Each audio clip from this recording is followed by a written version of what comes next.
سورۃ البلد کی آیت نمبر 5۔ الحمد للہ وکفی وسلام علی عبادہ الذین اصطفی خصوصا علی سید الرسل وخاتم الانبیاء وعلى آلہ واصحابہ الاتقیاء اما بعد فاعوذ باللہ من الشیطان الرجیم بسم اللہ الرحمن الرحیم ایحسب ان لن یقدر علیہ احد یقول اہلکت مالا لبدا ایحسب ان لم یرہ احد الم نجعل له عینین ولسانا وشفتین وہدیناہ النجدین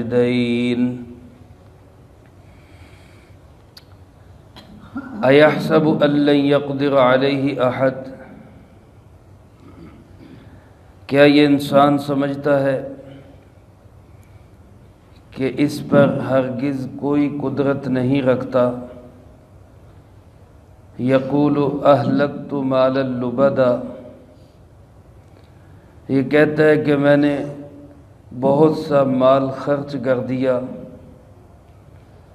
ایحسب ان لم یرہ احد، کیا یہ سمجھتا ہے کہ نہیں دیکھا اس کو کسی نے بھی؟ الم نجعل لہ عینین، کیا ہم نے اس کو دو آنکھیں عطا نہیں کی؟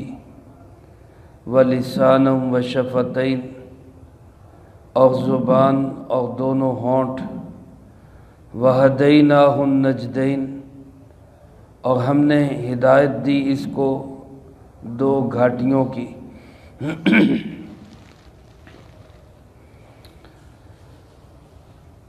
اس صورت مبارکہ میں اللہ رب العالمین نے آخرت کا تذکرہ کیا ہے، انسان کی غفلتوں کو اور انسان کی بے پروائیوں کو جھنجھوڑتے ہوئے انسان اس بات کا خیال کرے کہ میں نے ایک دن اپنے رب کے سامنے پیش ہونا ہے، اور اس دنیا کے اندر جو کچھ کیا ہے اچھا یا برا، اس کا مجھے وہاں پہ بدلہ ملنا ہے۔ اللہ پاک فرماتے ہیں ایحسب ان لن یقدر علیہ احد، کیا یہ انسان یہ سمجھتا ہے کہ اس پہ کسی کو قدرت نہیں ہے، کوئی اس کے اوپر قابو پانے والا نہیں؟ گزشتہ آیات میں اللہ پاک نے اسی بات کو بیان فرمایا کہ ہر انسان ہر وقت کسی نہ کسی محنت میں لگا ہوا ہے، کسی نہ کسی مشقت میں ہے۔ اس سے یہ بات معلوم ہوتی کہ اگر کوئی انسان یہ سمجھے کہ دنیا میں مجھے ہمیشہ راحت ملے، کبھی میرے اوپر کوئی غم نہ آئے، تو یہ ہو نہیں سکتا، کیونکہ یہ دنیا ہے، جنت نہیں ہے۔ یہاں دکھ بھی ہیں، بیماریاں بھی ہیں، غم بھی ہیں، جہاں پہ شہنائیاں بجتی ہیں وہاں پہ ماتم بھی ہوتا ہے۔ یہ دنیا کے اندر یہ مختلف حالات چلتے ہیں، یہ حالات بھی اس بات کا پتہ دیتے ہیں کہ انسان کے اوپر قابو رکھنے والا کون ہے؟ اللہ ہے۔ فرمایا یہ انسان یہ سمجھنے لگ جاتا ہے کہ شاید میرے اوپر کسی کو کنٹرول نہیں، کوئی مجھے قابو نہیں کر سکتا۔ انسان ہمیشہ اللہ سے ٹکر اسی وقت لیتا ہے، اللہ کی نافرمانی اسی وقت کرتا ہے جب وہ یہ سمجھتا ہے کہ مجھے کون دیکھنے والا ہے یا مجھے کون پکڑ سکتا ہے۔ یہ ظالم کا ظلم اس کی ہوا نکل جائے اگر اس کو یہ یقین ہو جائے کہ میرا اللہ مجھے دیکھ رہا ہے، اور میں جو کچھ کر رہا ہوں میرا اللہ مجھ پہ قدرت رکھتا ہے، لیکن وہ دل دماغ میں یہ خناس بیٹھ جاتا ہے کہ مجھے کون پوچھنے والا ہے، اسی لیے پھر وہ ظلم کرتا ہے۔ تو اللہ پاک ارشاد فرماتے کہ یہ انسان بے فکر ہو کر یہ سمجھنے لگ جاتا ہے اللہ یقدر علیہ احد، کہ اس کے اوپر کسی ایک کو بھی کوئی قدرت حاصل نہیں۔ چلو دنیا میں ایک انسان بہت بڑے مقام پہ پہنچ گیا، بادشاہ بن گیا، بادشاہوں سے تعلق ہو گئے، کوئی ادارہ، کوئی پولیس، کوئی فوج، کوئی اس کو روکنے والا نہیں، لیکن کیا وہ اس بات کو بھی بھول گیا کہ ان سب کے اوپر مالک کائنات، خالق کائنات، رب کائنات اللہ رب العالمین تو موجود ہے، اس کو تو پوری قدرت حاصل ہے۔ پھر فرمایا یقول اہلکت مالا لبدا، یہ انسان کہتا ہے کہ میں نے بہت بڑا مال خرچ کر دیا، ہلاک کر دیا، پیسہ میں نے بہت بہا دیا، لگا دیا، کس لیے؟ کہ مجھے تکلیف کوئی نہ ہو، مجھے پریشانی کوئی نہ ہو، مجھے دکھ کوئی نہ ہو، مجھے غم کوئی نہ ہو۔ لیکن میرے محترم دوستو یاد رکھیے، خوشی کا تعلق پیسوں کے ساتھ نہیں، دکھ اور غم کا تعلق پیسے، روپیہ، مال، دولت نہ ہونے کے ساتھ نہیں ہے۔ خوشیاں بھی دینے والا کون ہے؟ اللہ ہے، اور غم لانے والا بھی کون ہے؟ اللہ ہی ہے۔ وہ چاہے تو مال و دولت، اسباب و وسائل کے باوجود خوشی نہ محسوس ہونے دے، اور وہ چاہے تو انسان کچے مکان میں رہے، انسان غربت افلاس کے اندر رہے، مال کی کمی کے اندر رہے، لیکن اس کو خوشیاں نصیب ہو جائیں۔ یہ سب قدرتیں کس کو حاصل ہیں؟ اللہ رب العالمین کو حاصل۔ وہ اللہ پاک ایسا ہے کہ وہ غم زدہ گھروں کو خوشیوں میں بدل سکتا ہے، اور جہاں خوشیاں اور شہنائیاں بج رہی ہیں وہ اللہ وہاں پہ غم بھی برپا کر سکتا ہے۔ فرمایا انسان راحت، اسباب، وسائل، پیسے، روپیہ، مال، دولت، اس سے چیزیں خرید لیتا ہے، سکون نہیں ملتا، پھر کہتا ہے میں نے اتنا پیسہ لگا دیا، مجھے سکون نہیں ہے۔ یاد رکھیں میرے عزیز دوستو، میرے محترم بھائیوں، سکون اللہ کے دین کے اندر ہے، نفس مطمئنہ اللہ کی یاد کے اندر ہے۔ جب انسان اللہ کی ذات پہ، آپ نے کبھی دیکھا ہوگا بچے پرسکون کیوں رہتے ہیں؟ چھوٹے بچے، ان کو غم کیوں نہیں ہوتا؟ ان کی زندگی میں سکون ہی سکون کیوں ہوتا ہے؟ کہ چھوٹے بچے کو کوئی غم نہیں، وہ کہتا ہے کہ میرا باپ موجود ہے، میرا باپ موجود ہے، مجھے کس چیز کا غم؟ اس لیے اس کو کوئی فکر نہیں ہے، وہ خوش ہے۔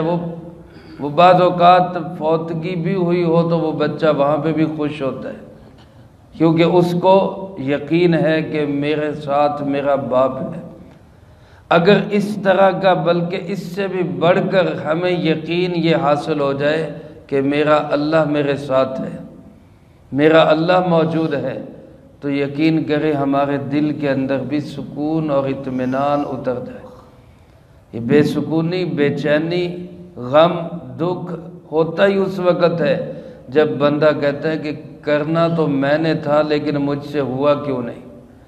جب یقین یہ کر لے کہ میں نے کچھ بھی نہیں کرنا، سب کرنے والا کون ہے، تو پھر پریشانی ختم ہو جاتی ہے۔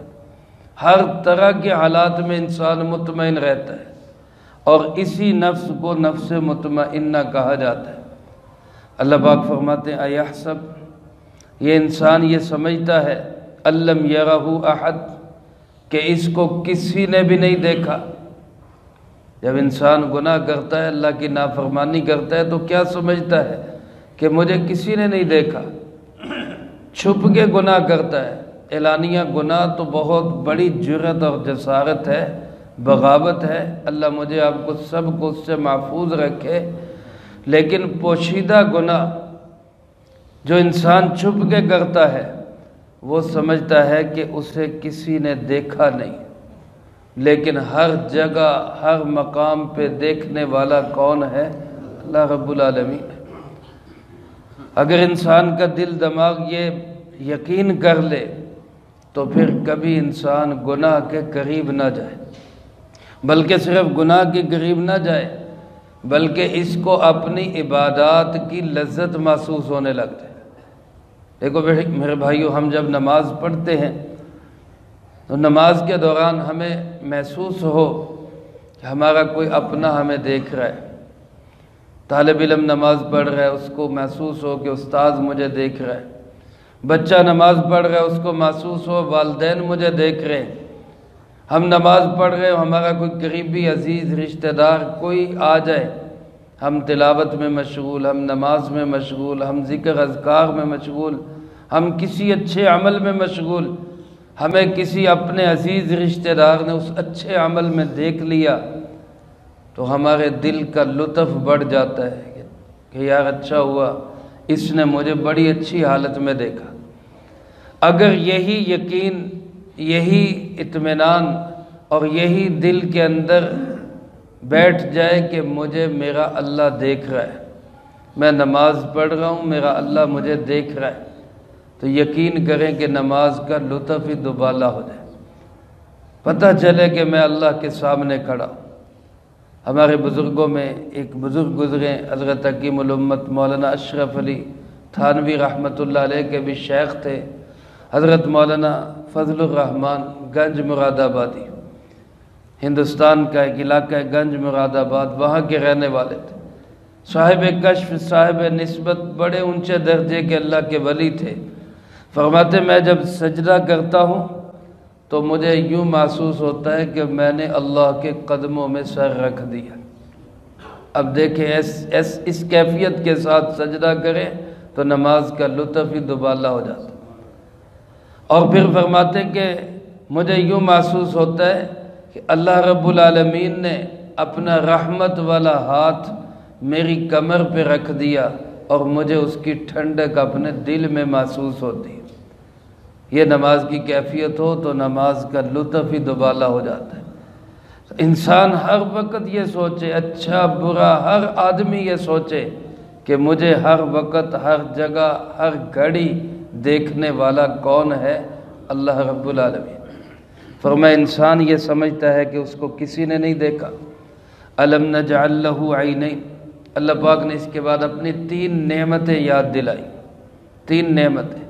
فرمایا کیا ہم نے اس کو 2 آنکھیں نہیں دی؟ آنکھ اللہ رب العالمین کی کتنی بڑی نعمت ہے کہ انسان اس آنکھ سے سارے مناظر دیکھ سکتا ہے، رنگوں کی پہچان کر سکتا ہے، دور و نزدیک کا فاصلہ دیکھ سکتا ہے۔ ہر انسان اپنی آنکھ کو استعمال کرتا ہے، اللہ کی کتنی بڑی نعمت ہے۔ اللہ پاک ارشاد فرماتے ہیں، حدیث قدسی ہے کہ میں اگر کسی کی 2 یہ بہترین خوبیاں، آنکھیں، بہترین چیزیں، اگر میں یہ 2 اس سے انسان سے واپس لے لوں اور یہ انسان اس پہ صبر کرے، اللہ فرماتے کہ پھر میں بھی جنت سے کم پہ راضی نہیں ہوں گا، میں بھی اس کو جنت دے کے ہی راضی ہوں گا۔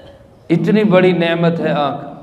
اللہ نے اس کو کیسے محفوظ جگہ پہ فٹ کیا ہوا ہے، اوپر بھی مضبوط ہڈی، نیچے بھی مضبوط ہڈی، درمیان میں آنکھ کا کیمرہ، بہترین کیمرہ، اور اس کے اوپر گرد و غبار، آلودہ چیزوں سے حفاظت کرنے کے لیے اللہ نے پردے لگا دیے، پلکیں لگا دی، اوپر بھمیں لگا دی کہ کسی طرح بھی اس آنکھ کے کیمرے کو نقصان نہ ہو۔ کوئی چیز اگر ہمیں ٹکر لگے یا کوئی چیز ہمارے چہرے پہ لگے تو یہ دونوں ہڈیوں پہ لگ کے آنکھ کے کیمرے کو محفوظ بنا دیتی۔ اللہ کی کتنی بڑی نعمت ہے اور کتنا ہم اس سے کام لے رہے ہیں۔ اس کی قدر پوچھے اس سے جس کے پاس آنکھیں نہیں ہیں۔ آج ہم اللہ کے گھر کو دیکھ سکتے ہیں، ان آنکھوں سے اللہ کے گھر کو دیکھ سکتے ہیں، کتنی بڑی نعمت ہے۔ ان آنکھوں سے اللہ کے محبوب کے روضے کی زیارت کر سکتے ہیں، اللہ ہم سب کو نصیب فرمائے۔ ماں کے چہرے کو، باپ کے چہرے کو محبت سے دیکھیں۔ اللہ کے محبوب صلی اللہ علیہ وسلم نے فرمایا مقبول حج کا ثواب ہے، مقبول حج کا ثواب۔ استاد کی زیارت کریں، عالم ربانی کی زیارت کریں۔ ایک عالم ربانی کو دیکھنا اجر و ثواب کے لحاظ سے فرمایا ایسا ہے جیسے کسی اللہ کے نبی کی زیارت کر لینا، اللہ والے عالم کی زیارت۔ تو میرے محترم دوستو، یہ ساری اس آنکھ کی خوبیاں ہیں، نعمتیں ہیں، لیکن اگر ایک انسان اس آنکھ کو غلط استعمال کرے، گندی چیزیں دیکھے، گندے مناظر دیکھے، اللہ کی دی ہوئی آنکھوں کو اللہ کے حکم کے خلاف استعمال کرے، کتنا بڑا ناشکرہ یہ انسان ہے۔ اللہ پاک نے یہ دو نعمتیں، بہترین نعمتیں ہم سب انسانوں کو دی ہوئی، اور فرمایا وَلِسَانًا، اللہ نے اس انسان کو زبان دی، اپنا ما فی الضمیر بیان کر سکتا ہے، اپنی اندر کی بات کہہ سکتا ہے۔ اس زبان کو انسان قرآن پاک پڑھنے کے لیے، اللہ کا ذکر کرنے کے لیے، درود پاک پڑھنے کے لیے، اچھی باتیں پھیلانے کے لیے اس زبان کو استعمال کرے۔ اب اس زبان کو انسان اللہ کے حکم کے خلاف استعمال کرے، جھوٹ، غیبت، چغلی اور گالم گلوچ، کتنا بڑا یہ انسان ناشکرہ ہے جو اللہ کی نعمت کو غلط استعمال کر۔ فرمایا یہ زبان جو ہے، کسی نے پوچھا، ایک صحابی نے رسول اللہ صلی اللہ علیہ وسلم سے، اللہ کے محبوب جی کیا زبان کے بولوں پہ بھی ہماری پکڑ ہوگی؟ یہ جو زبان سے ہم بولتے ہیں یا کوئی لفظ نکالتے ہیں، اس پہ بھی ہماری پکڑ ہوگی؟ آپ صلی اللہ علیہ وسلم نے فرمایا جس کا مفہوم یوں ہے کہ بولے بادشاہ، یہ زبان ہی تو ہے جو انسان کو الٹا کر کے جہنم میں ڈال دیتی ہے، یہ زبان ہی تو ہے۔ ایک کلمہ ہی ہے نا، ایک بول ہی ہے نا، ایک آدمی کہتا ہے لا الہ الا اللہ محمد الرسول اللہ، وہ مسلمان ہو گیا۔ ایک بول ہی ہے، خدا نخواستہ، خدا نخواستہ، 1000 دفعہ خدا نخواستہ ایک کلمہ کفر زبان سے نکل گیا تو ایمان ختم ہو گیا۔ تو زبان کا بول ہی ہے جو جنت میں لے کے جاتا ہے، اور زبان کا بول ہی ہے جو انسان کو جہنم کے اندر گرا دیتا ہے۔ تو اس زبان کو ہم کنٹرول کریں، اس زبان کو ہم قابو میں رکھیں۔ ایک صحابی نے رسول اللہ صلی اللہ علیہ وسلم سے پوچھا کہ میں تباہی، بربادی، ہلاکت سے بچ جاؤں، اس کے لیے کوئی ایک عمل مجھے بتا دیں۔ سرکار دو عالم صلی اللہ علیہ وسلم نے فرمایا زبان کو قابو میں رکھو، زبان کو کنٹرول میں رکھنا۔ آج ہماری زبانیں کیا کیا نہیں بک رہی۔ اللہ فرماتے ہیں یہ زبان میں نے انسان کو دی تاکہ یہ میرے دین کے لیے استعمال کرے، مجھے راضی کرنے کے لیے استعمال کرے۔ اور پھر فرمایا والشفتین، 2 ہونٹ دیے۔ یہ ہونٹ بھی اللہ کی کتنی بڑی نعمت ہے۔ ان ہونٹوں سے انسان کتنا کام لیتا ہے۔ انسان کی خوبصورتی ان ہونٹوں کے اندر چھپی ہوئی، اور انسان کے بہت سارے الفاظ ایسے ہیں کہ جو ہونٹ کے بغیر انسان ادا نہیں کر سکتا۔ ہونٹ نہ ہونا تو انسان ابا بھی نہیں کہہ سکتا، ابا کہنے کے لیے بھی ہونٹوں کا استعمال کرنا پڑتا، اماں کہنے کے لیے بھی ہونٹوں کا استعمال کرنا پڑتا۔ اور بتاؤں مزہ آ جائے گا کہ اگر ہونٹ نہ ہو تو انسان محمد بھی نہیں کہہ سکتا، سونے نبی کا نام بھی نہیں لے سکتا۔ 2 دفعہ لبوں سے ملتے ہیں تو لفظ محمد ادا ہوتا ہے، صلی اللہ علیہ وسلم، سب کہہ دے صلی اللہ علیہ وسلم۔ تو کتنی بڑی نعمت ہے یہ ہونٹ۔ اللہ پاک فرماتے ہیں تیرے جسم کو خوبصورت میں نے بنایا، ہونٹ میں نے دیے، زبان میں نے دی، آنکھیں میں نے دی، سارے اعضاء کو میں نے فٹ کیا، اور تو سجدے کسی اور کو کرتا ہے، تو گن کسی اور کے گاتا ہے۔ اور فرمایا وَهَدَيْنَاهُ النَّجْدَيْنِ، ہم نے اس انسان کو دونوں گھاٹیوں کی رہنمائی بھی کر دی۔ نجدین، نجد کہتے ہیں گھاٹی کو۔ 2 گھاٹیوں سے مراد ایک خیر کی گھاٹی اور ایک شر کی گھاٹی۔ اچھی باتیں بھی ہم نے بتا دی، بری باتیں بھی ہم نے بتا دی۔ یہ بھی بتا دیا کہ اچھی باتوں پہ عمل کرو گے، اچھے کام کرو گے تو انجام جنت مہمان خانے کی شکل میں ہوگا، اور غلط کام کرو گے، برے کام کرو گے تو نتیجہ جہنم کی صورت میں سامنے آئے گا۔ یہ دونوں ہم نے اس انسان کے سامنے کھول کے رکھ دی۔ رسول اللہ صلی اللہ علیہ وسلم نے ارشاد فرمایا، حفت الجنت بالمکارہ، اللہ نے جنت کے راستے کو ناپسندیدہ چیزوں کے ساتھ سجا دیا ہے۔ جنت کے راستے کے اندر کیا ہے؟